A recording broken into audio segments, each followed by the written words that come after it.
Showbiz অঙ্গনের জনপ্রিয় তারকারা নাটক, সিনেমা কিংবা গান করার পাশাপাশি যুক্ত হন নানা ধরনের ব্র্যান্ড প্রমোশনের কাজে। সম্প্রতি মাইক্লো বাংলাদেশের ব্র্যান্ড অ্যাম্বাসেডর হয়েছেন সঙ্গীত শিল্পী হাবিব ওয়াহিদ।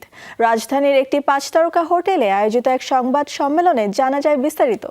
চলতি বছর থেকেই নতুন নতুন ডিজাইন ও ফাংশনাল পণ্য আনতে যাচ্ছে ব্র্যান্ডটি। অনুষ্ঠানে প্রধান অতিথি হিসেবে উপস্থিত ছিলেন হাবিব ওয়াহিদ। আরও ছিলেন মাইক্লো বাংলাদেশ লিমিটেডের পরিচালক AHM Ariful Kabir, head of marketing Yasir Shabab সহ প্রতিষ্ঠানটির অন্যান্য কর্মকর্তাবৃন্দ।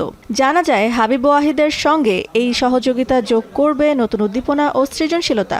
একই সঙ্গে এই অংশীদারিত্বের মাধ্যমে আরও সুদৃঢ় হবে নিজেদের অবস্থান। যখন দেখলাম যে না, ওনাদের ক্লোদিংগুলা মূলত আসলে focused on casual and comfortable, আমার লাইফস্টাইলের সাথে যেই ক্লোদিং, যেই টাইপের ক্যাজুয়াল অ্যান্ড কমফোর্টেবল আউটলুকটা যায়, সেটা আমার কাছে মনে হয়েছে যে ওনাদের সিমিলারিটি একটা আছে। সবসময় মাইক্রো চেষ্টা করে কাস্টমারদের নিয়ে কাজ করার জন্য, কাস্টমারের ভাবনা নিয়ে কাজ করার জন্য। হাবিব ওয়াহিদের যে লাইফস্টাইল, তার যে ক্রিয়েটিভিটি, তার পার্সোনালিটি, সেটা আমাদের মাইক্লোর যে মিশন ভিশন আছে সেটার সঙ্গে সম্পূর্ণ সামঞ্জস্যপূর্ণ।